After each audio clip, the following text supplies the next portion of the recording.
This is Spacecraft Design Construction Theory 101, Chapter 1, regarding general safety.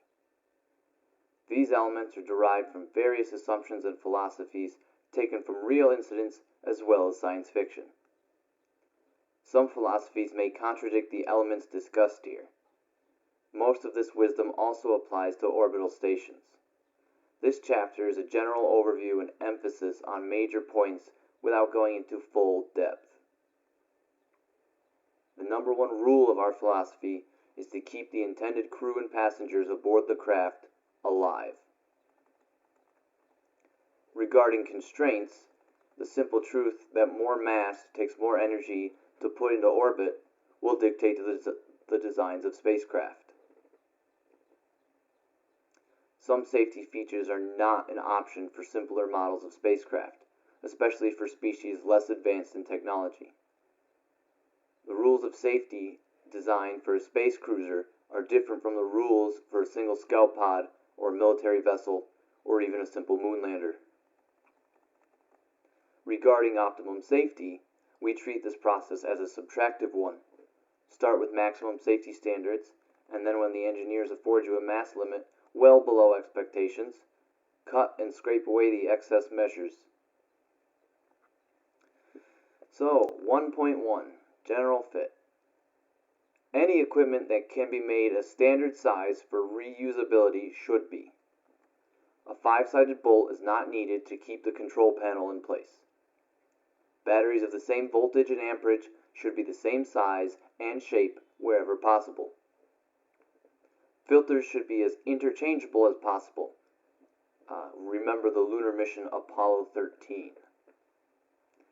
And if you don't know what that is, read up on it. Some equipment and parts will be designed to serve as both a bolt and a wrench. These components aren't as versatile, but you will only need one of the same to do a repair.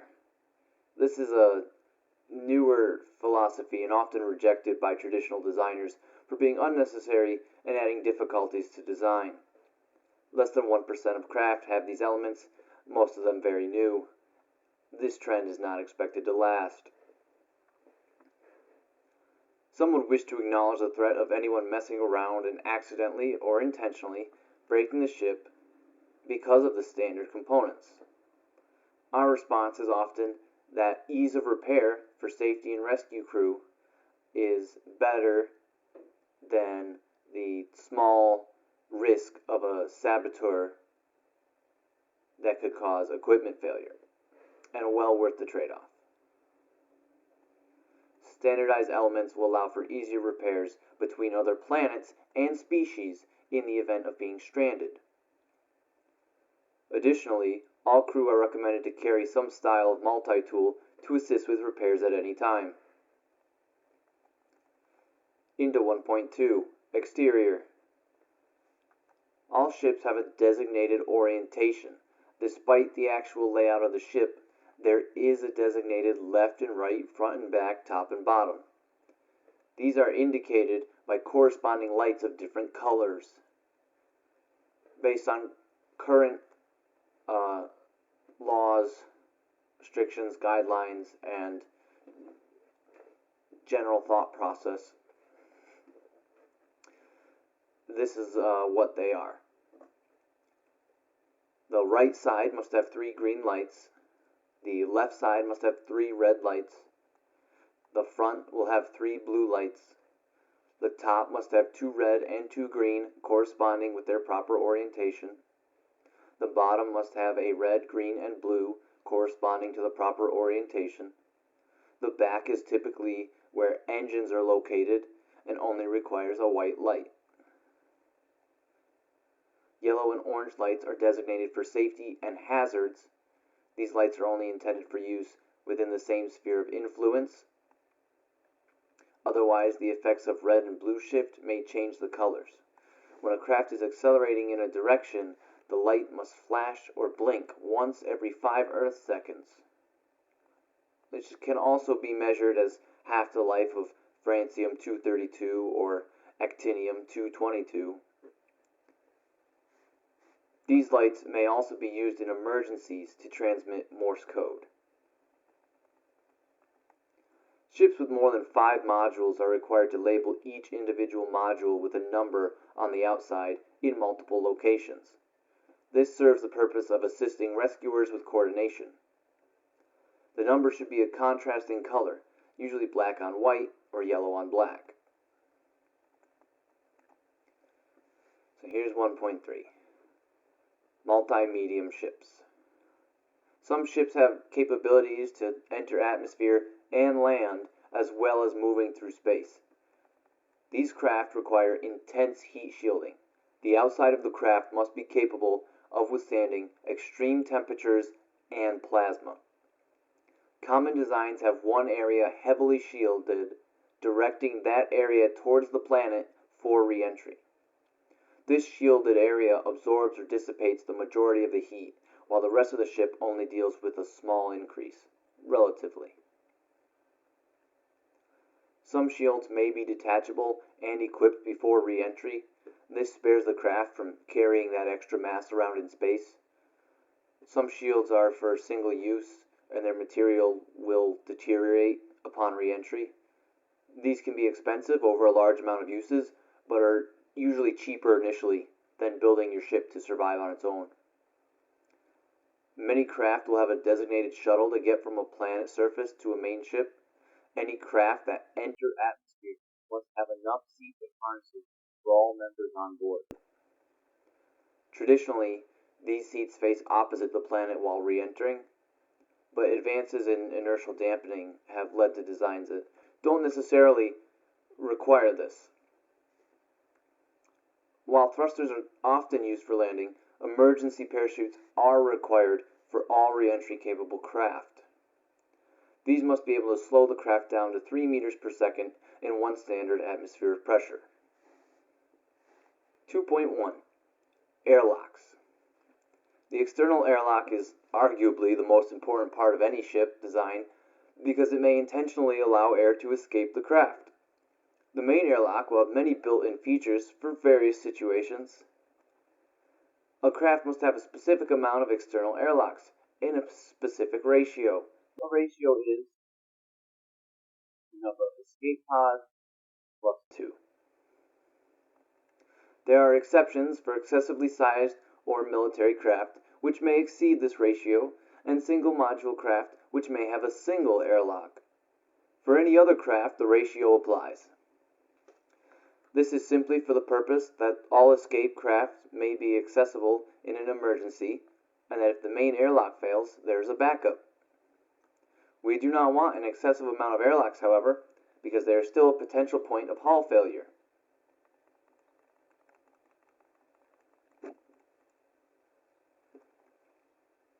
External airlocks should present themselves wherever possible. This means they stick out from the craft to make docking easier and allow room for strangely shaped craft if necessary. They should also fit the standardized specifications of a universal airlock. These allow almost any airlock to connect to another. This does not apply to cargo doors or vehicle bays. Some craft will have a flexible airlock mate that can expand and will seal around the other airlock itself instead of connecting around the door. This works great for connections to non-standard or alien airlocks with a strange dimension or poor-fitting connections. It's also helpful if your airlock has been damaged. Internal airlocks are another case. How a craft is broken up into modules or rooms is defined by each manufacturer. We recommend that for every 50 feet in length of unarmored hull, at least one internal door separates the space into separate compartments. This will reduce the chance that a hull rupture from a collision results in full pressure loss. This won't apply to spaces that house very large equipment. We recommend positioning important high-value modules closer to the center of the craft and using other modules, such as tanks, to shield from potential impacts. 2.2 Airlock specifics now. several elements of the airlock must be considered. We must consider what happens if the airlock is closed and someone capable is on either side. Every airlock has two doors, and an external airlock may be used for a shelter in an emergency. Every door must be openable in case of electrical failure. Simple mechanical opening solutions should be equipped and maintained for optimum safety. The rules for internal airlocks differ because they usually shut only in emergency, pressure loss, or contamination. Generally, we recommend these doors follow the same guidelines, but for crafts wary of pirates or sabotage, some doors, such as the one to the command deck or the other pilot station, may be lockable from one side. Airlocks require a clear portion of material, allowing one to see through to the other side. This will aid in communication and rescue between two sides in the event of an emergency. Additionally, we advise that there is an independent battery-powered communicator between any airlock doors so that one may talk across the barrier. Additionally, include a metal or plastic tablet with symbols to explain the situation. This can be used through the clear window to point and explain. This should be on a tether near the door alongside an embossed or engraved tablet with pictograms to explain emergency procedures. Any wording must also be in 2 languages. All airlock systems must have safeties to prevent overpressure issues. Release valves set to 1.2 atmospheres of pressure will bleed away any overpressure issues. These typically vent to a spare tank, then to another compartment, then if all systems fail, outside the ship. Manual valves for emergency shutoff will allow crew to prevent this and save potential complete loss of all the air should something go catastrophically wrong. 2.3. Pinched. The way an airlock closes is important. While certain designs look quite cool, the threat of being trapped or killed by a door that must close no matter what in an emergency is very real.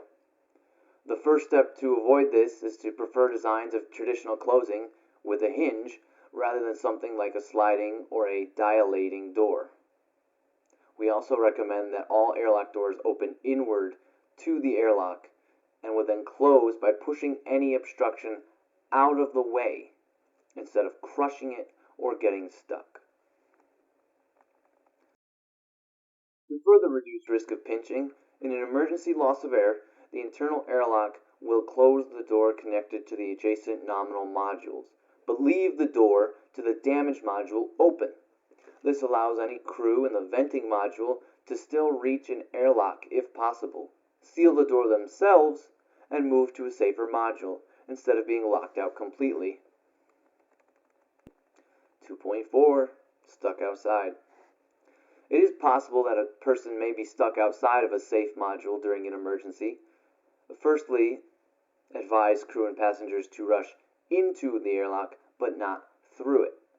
This may get them injured as one of the emergency doors closes quickly and seals, if they try to get all the way through the airlock instead of into it.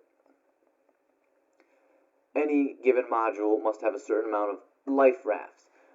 These will vary from model to model, but essentially they are thick, tough bags or balloons that can be inflated around a person or several people to protect them. They should be anchored to a strong structural point of the craft and can be unclipped by emergency personnel or the occupants inside.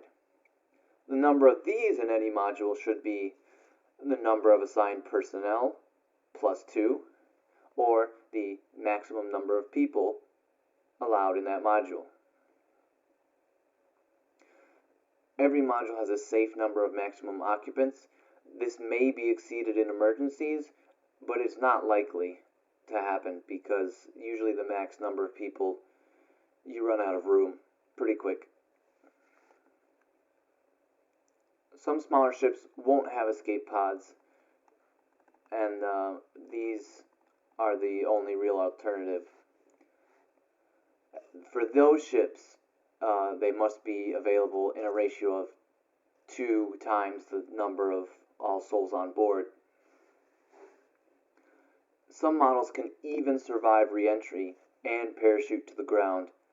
This is not a requirement and only really a last-ditch effort when emergency crews aren't able to get there, but it has saved lives.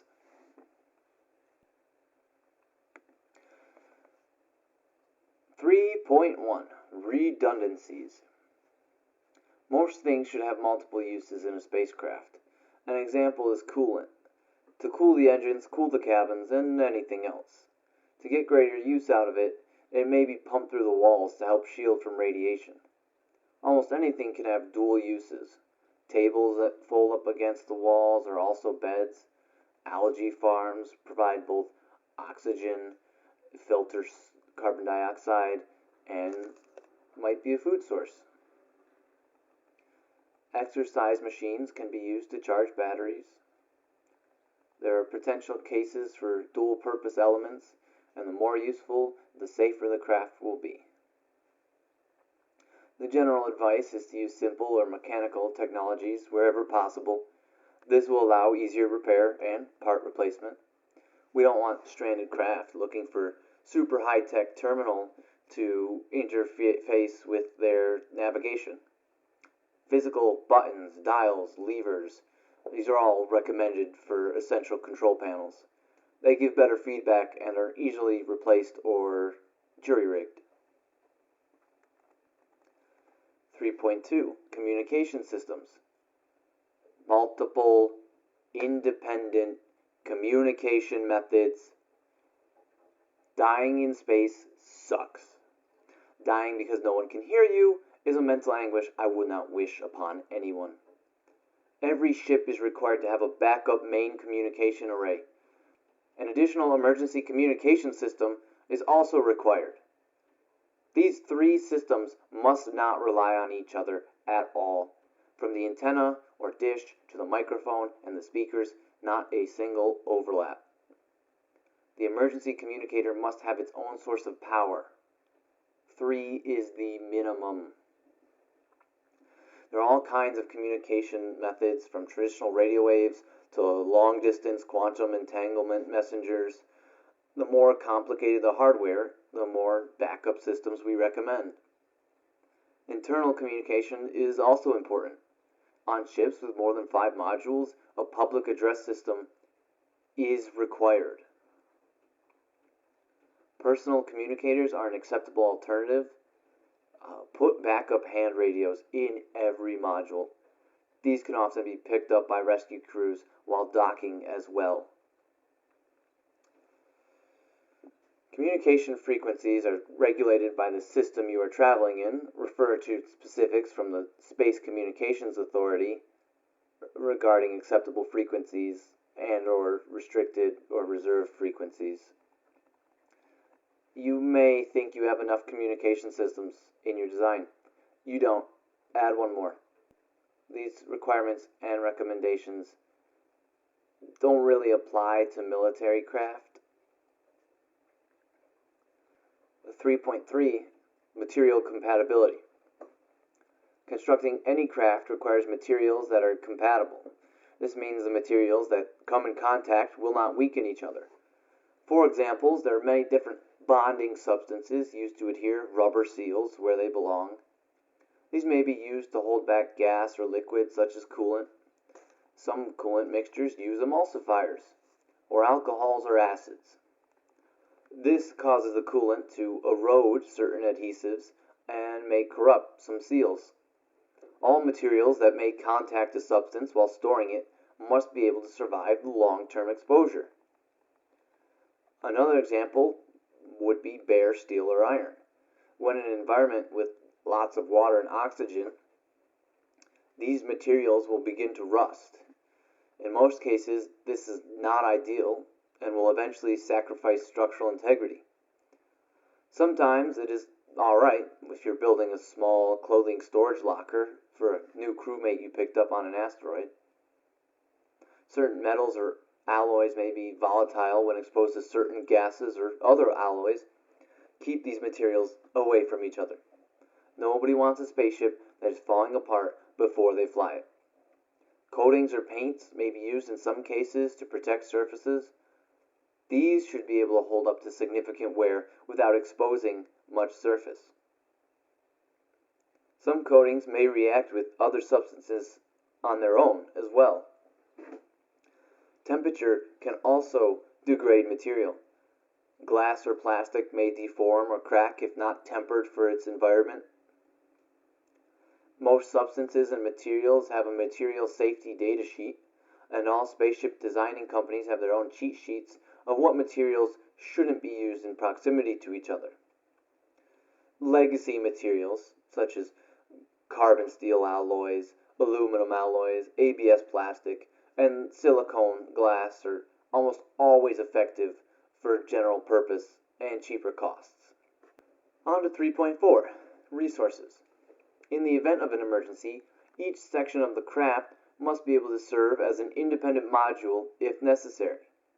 In smaller craft, this will mean that each module must be able to generate or recycle air to extend life. For larger craft, this includes food and water. Emergency rations should be stowed around the module, likely alongside the life rafts. These should be replaced after each incident or once per Earth year. A water reclaiming unit and reserve should be available as well. In an emergency, a spacecraft may not become crippled, but lose access to food and water modules. It will take time to assess and fix that issue, and reserve food should buy time for the crew to make repairs. 4.1. Profile. The profile of a ship has some consequences.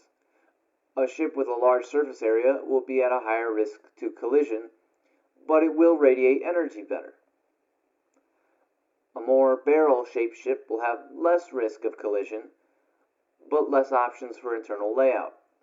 Long ships have larger structural stresses along them when changing directions, as the mass at the far end has more leverage.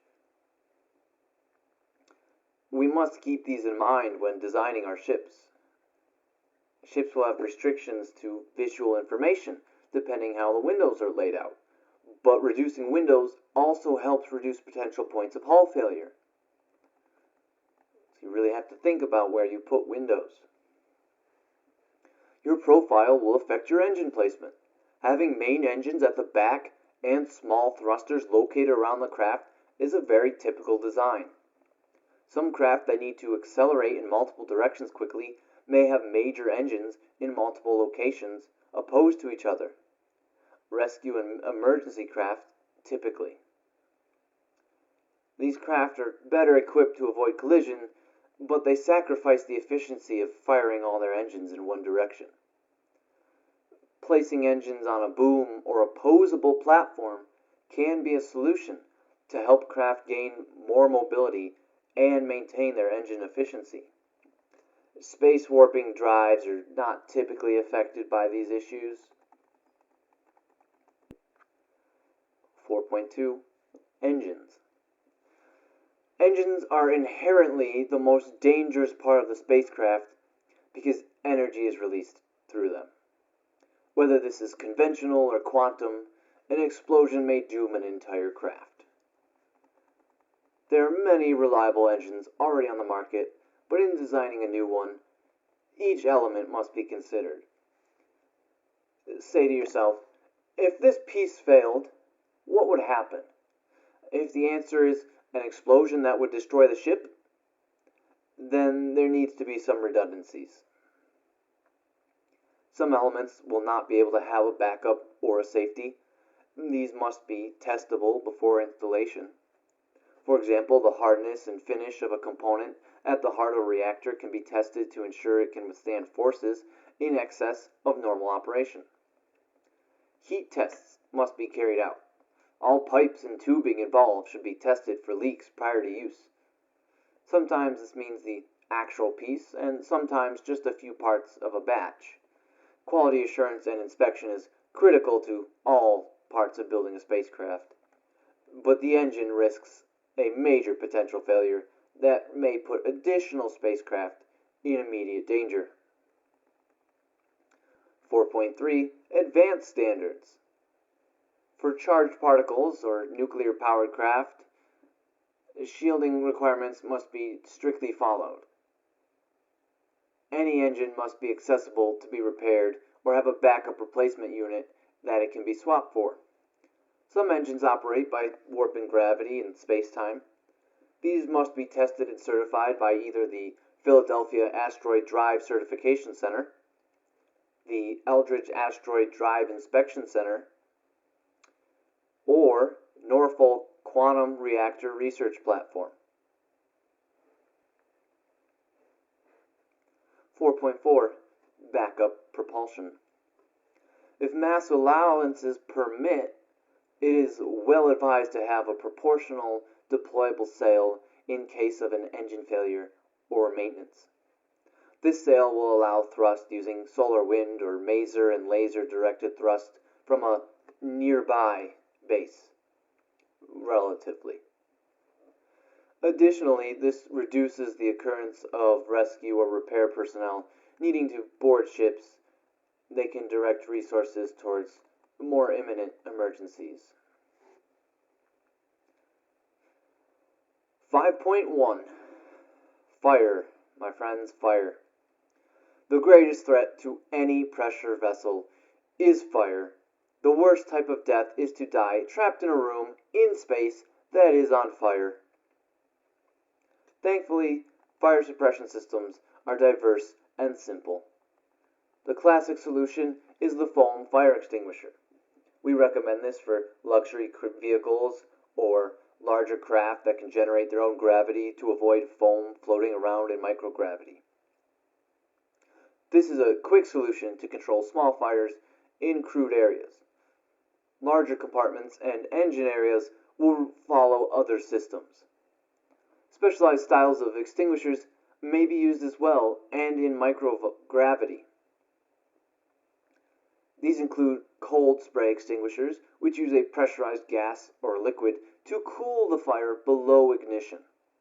While spraying a fire with something like liquid nitrogen is very effective at dissipating heat, these extinguishers may also cause damage to the ship itself or items in and around the fire. The cold gases and fluids may injure the person and should never be used on a crewmate on fire. They are recommended for non-temperature sensitive areas that must stay pressurized and are best used as automated systems. Alternative systems include gas cycling a compartment. This is a rapid procedure that seals the inner airlocks and replaces or dilutes the oxygen in a compartment with an inert gas. The fire should go out with no source of oxygen in almost all cases. The cycle should take less than 30 seconds, or self-contained oxygen masks should be provided. We strongly encourage these are provided as a safety measure and are located with life rafts or similar safety equipment. They may be important, especially if the fuel of the fire is still exothermic and may ignite again if oxygen is reintroduced. A cleanup will be necessary, and expecting quick cleanup with no access to oxygen is frankly a terrible plan. This is the system generally preferred for most typical crewed areas of a typical spacecraft. For compartments that don't hold pressure-sensitive equipment or people, such as the engine bay, they may be sealed and vented to a vacuum and await cleanup from suited personnel. Keep in mind, other gases are also flammable, not just oxygen. The same rules apply even in differently mixed atmospheres of aliens. Venting the gases is typically the most effective method to extinguish a fire. 5.2. Submersion method. Sometimes this is still not enough. For ships that may carry atomic, explosive, or chemical components that do not need oxygen necessarily to ignite or produce their own oxygen in a reaction, These standards require a flood system for any labs or cargo holds carrying such items. This will seal and flood the compartment with coolant and integrate the module into the cooling cycle. Make sure this portion of the coolant line is not radioactive from any nuclear engines or reactors. The coolant will absorb the energy from the reaction and stop the reaction. As an additional safety procedure, all labs must have an isolated panic closet in which the assigned crew may hide and activate this emergency submersion. In the scenario where all fire suppression features have failed, that module must be considered lost, totally sealed, and if possible, jettisoned. 6.1. Grab hold. Any and all craft that generate gravity to orient crew must follow safety regulations for handrails. Unguarded catwalks, open ramps, and open stairs or ladders are a hazard and should have railings put up. These will follow the general philosophy that a railing should be above waist height of an average member of the species. Alternatives, such as mag boots and harnesses, will meet the requirements and may replace these standards. All craft are required to have external handholds. These must be spaced 30 centimeters apart, plus or minus 5 centimeters. Each hold must be 25 millimeters in diameter, plus 0 minus 5 millimeters.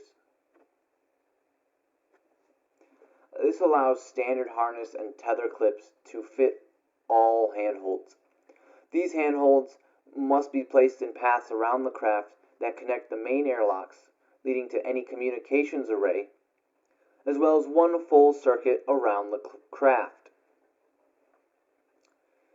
This is crucial to avoiding incidents of external crew or rescue personnel drifting away. 6.2. Getting hitched. 2 larger towing mounts must be part of the craft design, typically one on either side and connected to the strongest structural points. This will allow a craft to be retrieved even if both airlocks are not functional for docking and without being captured in the bay of a much more massive ship. These standards do not necessarily apply to military craft, as they may employ a self-destruct philosophy over a retrieval one. 6.3. Electrical. All models should have a backup battery or generator in case of power failure. All ships must have independent backup main electrical lines. If the first one fails, the whole ship can be run off the backup. Additional sub-routes may be included. Ships must be able to isolate each module from the main grid. Circuit breakers and fuses must work on a module-by-module basis or lower. The main electrical system needs to function. Power means air, water, heating, and cooling. Critical systems must have their own auxiliary battery or generator. Systems such as life support, food and water storage, engine coolant, and communication. A good fail-safe generator is an RTG, a radioactive thermal generator. The risk of containment breach is minimal, and they provide continuous power and heat for their lifespan. Electrical wiring must be housed in a shielding sheath that limits interference. This sheathing must have layers with high melting points. Some specialized systems even run wires in vacuum tubes to prevent potential fire hazards. For maintenance and repair purposes, wires are typically accessible by panels or hatches on the inner or outer hull. These must be made of non-flammable materials or coated in a fireproof material and be non-conductive. Generally, for information transfer, fiber optics are preferred to metal wires and less of a risk. However, metal wires may be easier to source for repairs on other worlds. So keep that in mind. Now this is where it gets fun. 7.1. Pirate ninjas. The threat of an unwanted boarding is not an unknown one, especially in unfamiliar or non-native space. Certain elements of a design can help deter and prevent invasion of your craft. While pirates would prefer to sneak up on a craft with even outdated sensors, any ship can detect most any other that enters the same system. All ships give off gravitational waves or light waves that are detectable in some form. And supposing a ship could completely cloak itself, the obscuring of other light patterns would be an anomaly detectable within hours. And the threat of speed is nullified by the simple case of needing to match velocity to steal your cargo. 7.2. RC Defender. Having a drone or other remote-controlled craft that can detach from the main ship is quite a useful tool. It may be used to relay signals if the hostile party cripples a comms array. It can inspect the hull for damage. It can even be used to attack a hostile ship with a missile for long ranges, an EMP, or even a plasma torch if the ship is already docked. Having one to several of these will help protect most typical craft. Pirates don't want to destroy your craft and lose the cargo or endanger their own with debris. These units can be very low mass, affordable, and you can have a swarm of them. They can also be used to intercept a ranged weapon attack as a swarm shield if the encounter turns hostile. The pirates may have some of their own, and that's why a few EMPs are very highly recommended. Drones may also be used to exchange items in the event of a quarantined craft. 7.3. Holds. Positioning cargo holds that keep valuable cargo in the center of a craft makes them safer. If the pirates have to fight through multiple heavy-duty sealed doors and any crew, they will likely give up. Additionally, cargo holds are often given stronger, thicker hulls and heavy-duty doors that take a long time to cut through. Some cargo holds doors can be electrified in case of attack. These require some serious lockout-tagout procedures and various safeties to prevent injury while loading and unloading, and aren't necessarily the safest, but they will protect your cargo, if that is imperative. 7.4. Weapons for crew. Some crews will equip themselves with weapons to defend themselves. Generally, blades are an ideal weapon. You can pierce skin, but not the ship's hull. But oftentimes, close combat is undesired. Safe ranged options are few. The standard for most ships are pneumatic tranquilizer dart guns. These propel a small dart with a dose of sedative at a speed fast enough to pierce deep into the skin. But generally the inner hull will stand up to it. It should be noted, both of these approaches will be ineffective against any armored opponents. And this leaves a few desperate options. Chemical or gas attack, but most armored suits are sealed. A cyber attack may be attempted, but simple electronics on the suits are hardy and usually routed through heavily firewalled servers. The hard truth is, there is no weapon that can pierce armor and not risk the hull in a civilian craft. Military craft are another matter and can easily take the effects of railgun fire or bullets if the craft has been heavily armored. If necessary, a module may have its hull armored at a great cost of additional mass. Thick metal plating will stop most projectiles. Windows must be even thicker.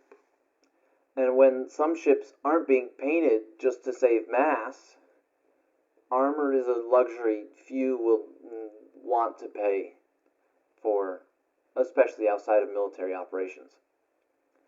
A ship built out of an asteroid, though, will likely have great armor and withstand a lot of punishment, but those are pretty rare and less relevant. 7.5 PDS.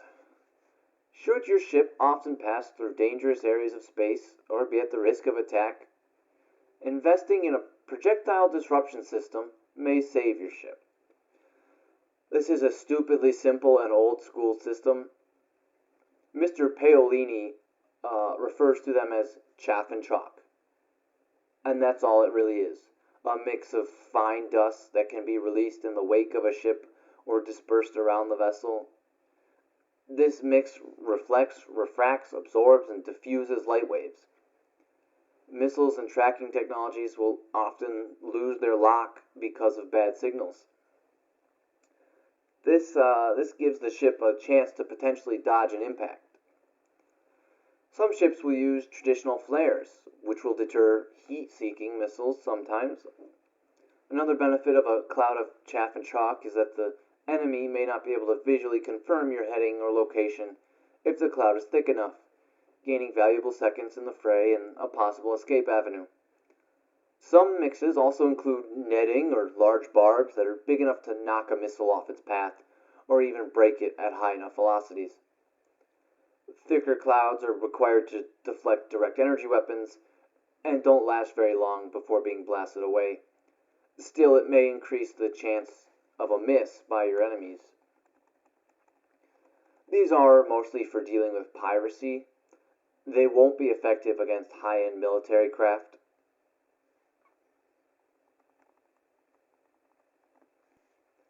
(8.1) Medical.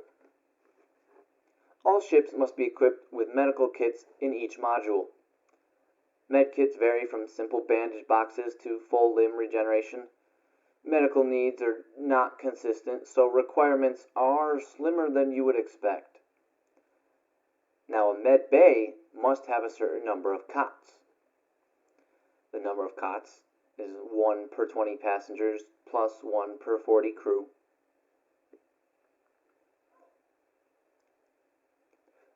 The ability to administer fluids through IV or alternate alien equivalent is required. A supply of supplements is mandatory, but those specifics aren't really delved into either. Usually a company or whoever owns the craft will have their own set of rules. But medicines on board must be stored in a lockable cabinet or fridge. And plan accordingly when you're designing your medbay. For a larger craft, a surgery robot is recommended to be installed. The medbay must also be airtight and sealable in the event of a quarantine. 8.2 Artificial Intelligence. The AI Treaty of 2047 outlawed the integration of AI directly into ship's controls. A computer may still navigate, but it must not qualify as an official AI. The official designations can be found in the treaty itself, as well as updated ones in the AI Design Guidebook published by Earthgov. Popular designs put an AI in its own room, often a meeting room, where it's fed up-to-date information and may make a plan, but not act on it. Sort of like a mythical oracle on the mountain. These laws apply to humanity and their allies, pending the approval of the Galactic Grand Treatise VII, Article 3.1.4. Do not breach this law. The consequences can be devastating, and even a minor incident will see you and your family put to work in a camp or executed. Don't do it, guys. It's not worth it. I don't care what the contractor wants to pay you.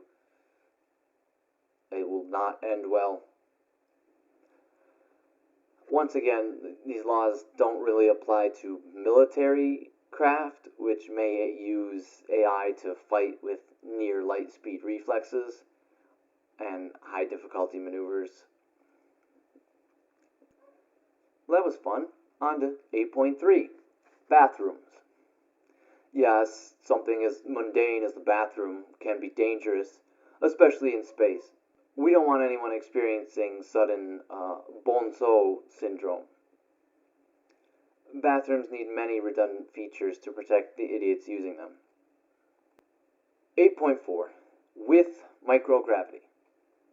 In microgravity, bathrooms use as little water as possible. This saves a lot of risk, but it leaves the crew much grosser than they would wish.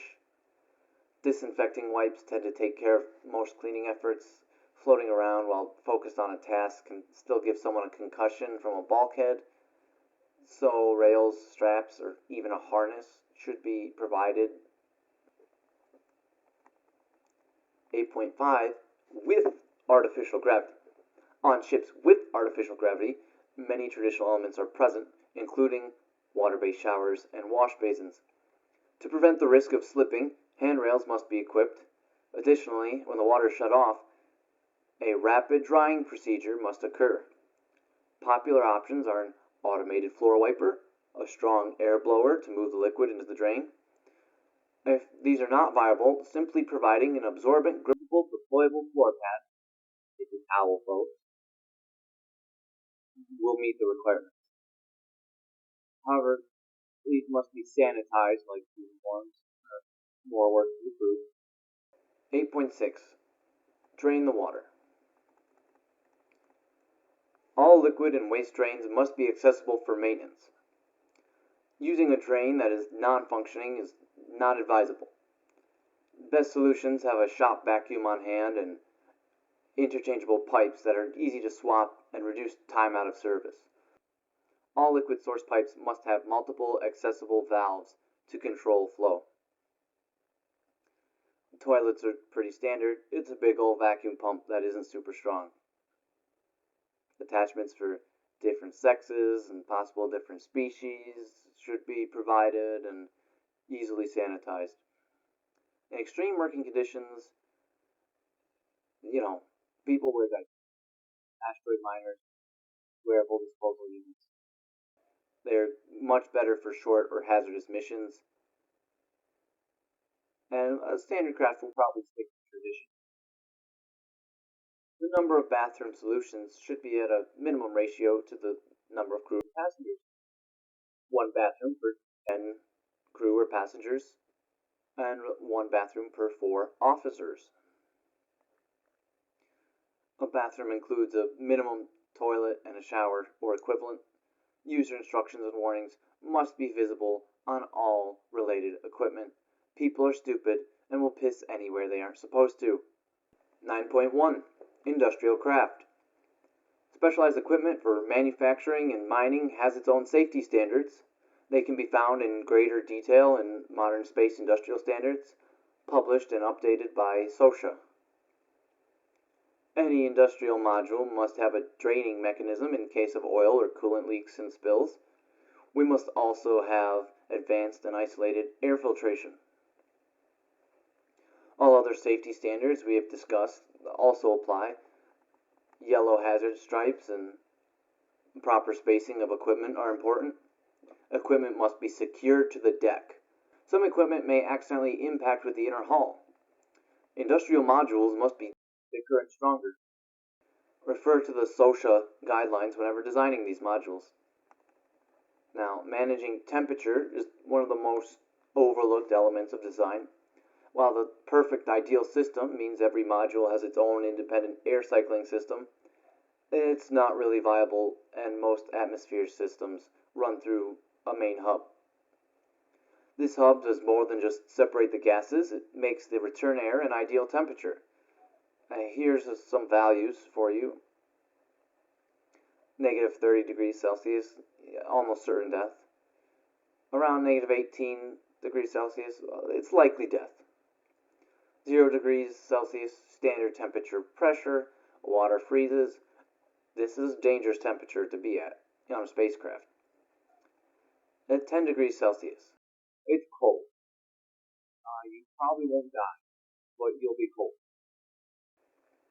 20 to 22 degrees Celsius, this is ideal, comfortable. This is the goal. 29 degrees Celsius, uncomfortably warm. It's getting up there. 30 degrees to 40 degrees Celsius, hot and dehydrating. Again, it's not going to kill you, but it will suck. it will suck a lot. 41 degrees to 50 degrees, there's a risk of overheating. And 50 degrees plus is extremely dangerous. Finally, 65 degrees to 90 degrees, likely death. Even short exposure will cause permanent damage. 90 degrees plus, almost certain death. You'd have to be some kind of action story hero to survive that.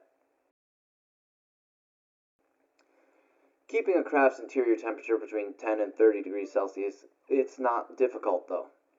Electrical filaments effectively heat the air, and condensers effectively cool it. Integrating these systems with other systems, such as the engine or the generator, will improve efficiency. Liquids will also need temperature regulation. RTGs produce excess heat that may be harnessed, and space itself provides some degree of management with the bitter cold of the shadow and the blazing heat of direct sunlight. 9.3. Atmosphere. All ships are meant to contain some type of atmosphere to maintain the health of occupants. This system must be able to function. It is the most important. It does the service of producing breathable gas, recycling or filtering gas waste such as carbon dioxide, or simply distributing gas from stored canisters. Air generation should have multiple backup solutions, including a hand crank to power the reaction if all else fails. 9.4. Vents. A traditional design uses vents to distribute gas through the ship and backup tanks and filters in each module for emergencies. Should a module release atmosphere, the safety mechanisms or sensors will decide if it is too much. If not, the connection will remain open until the loss begins to endanger the ship. This will allow the crew to evacuate and assess the damage. If the loss of atmosphere is significant and immediate, the vents will close and isolate the module. Any survivors must use emergency tanks or methods to survive. Vents have size restrictions. For larger ships, vents may be very large and walkable by maintenance crew. For normal or smaller sized ships, the vents must strictly not allow a human to fit in them. This is to prevent the loss of a crew member from being stuck inside the vents without the ability to turn around. The recommended size is smaller than 15 centimeters by 15 centimeters. And differently shaped vents, such as tall, thin designs, are very useful. All vents must have mechanisms to be manually sealed off. This will allow crew to prevent air loss, contain toxic fumes, and trap, say, any escaped biomass in the event of a lab breach or alien contamination. Nobody wants necromorphs or nanobots crawling through the vents. 10.1. Gravity. You have noticed by now that standing on the floor or being weightless can heavily influence the design standards of spacecraft. Dancing on the ceiling is a very real possibility in space. There are several methods of artificial gravity. There's old school designers who appreciate the beauty of a rotating ship that uses the forces to simulate gravity. Some ships will use their own acceleration as a sort of gravity and orient the floor to be towards the engines. Then they accelerate at 1g of Earth or another home planet. Then at the halfway point, they flip around and decelerate, also at 1g. Other ships will use their warp drives to induce forces of gravity. Remember, if a ship lands on a planet or docks with another ship that has gravity, the orientation needs to match. The bottom must be aligned to the simulated or real vector of gravity. This will allow the designers to prepare and position seats so they sit upright and put the windows at eye level, leave an uncluttered section of the hull to be the floor in case the ship docks with one that has artificial gravity. This gravity can make ships more complicated to build, but will likely make the crew much more effective.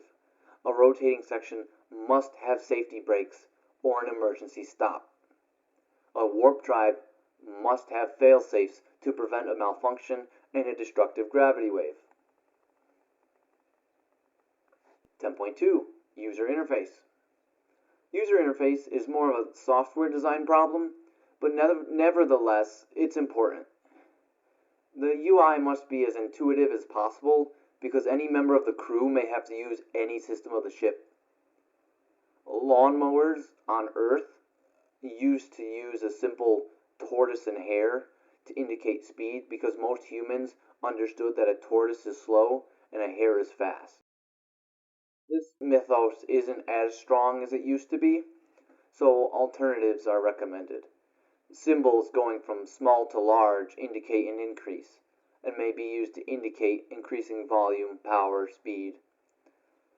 Correlating numbers may indicate exact values and show the correct progression.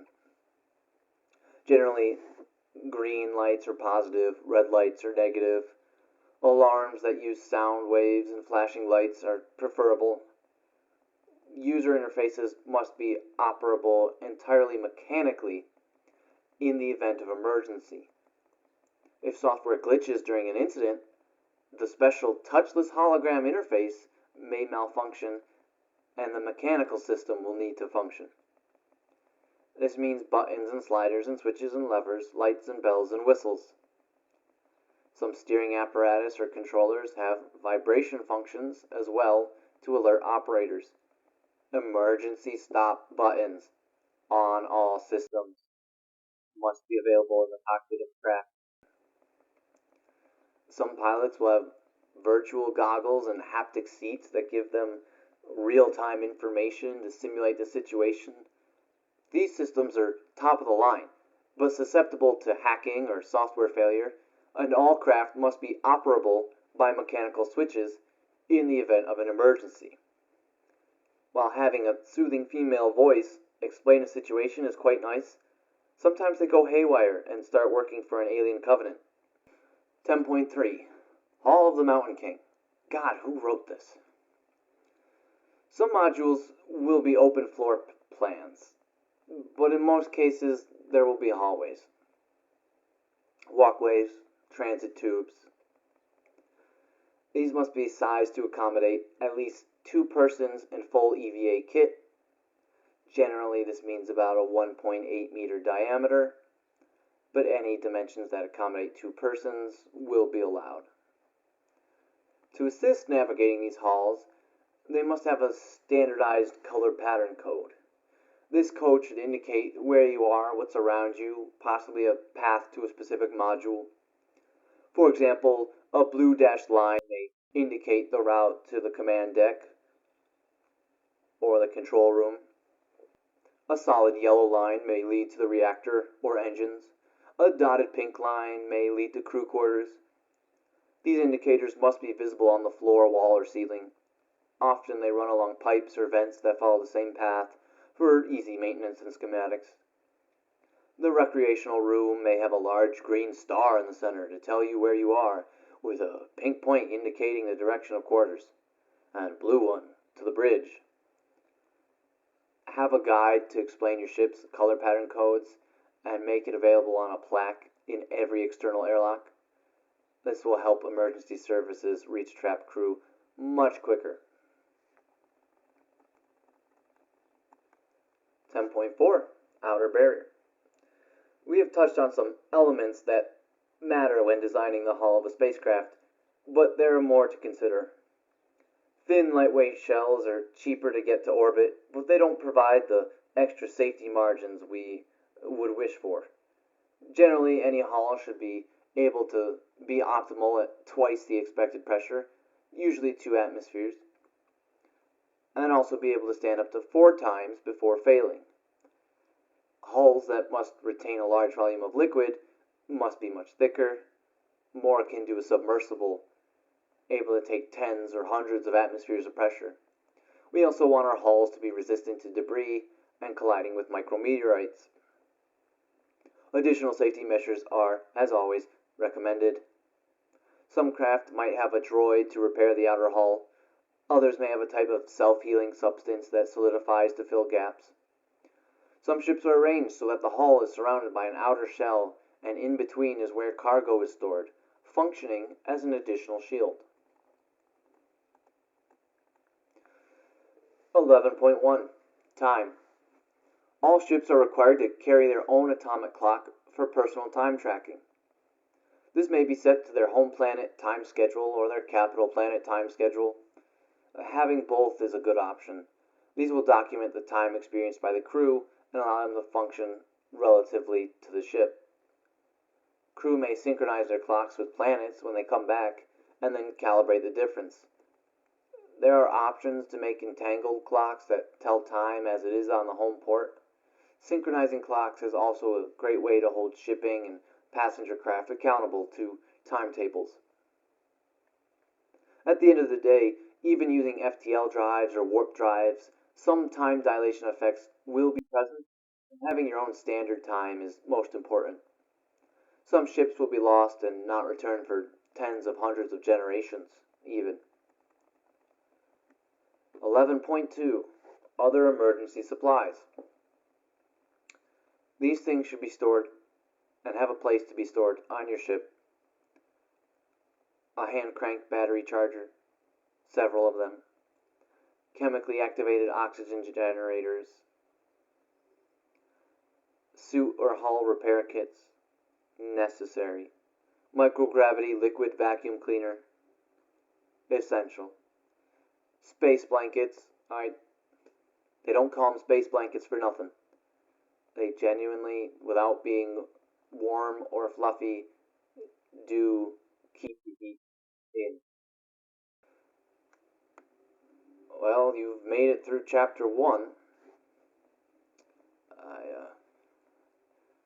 Best of luck on your journey as you go on to design the future of spacecraft. I've been Instructor Townsend, signing off.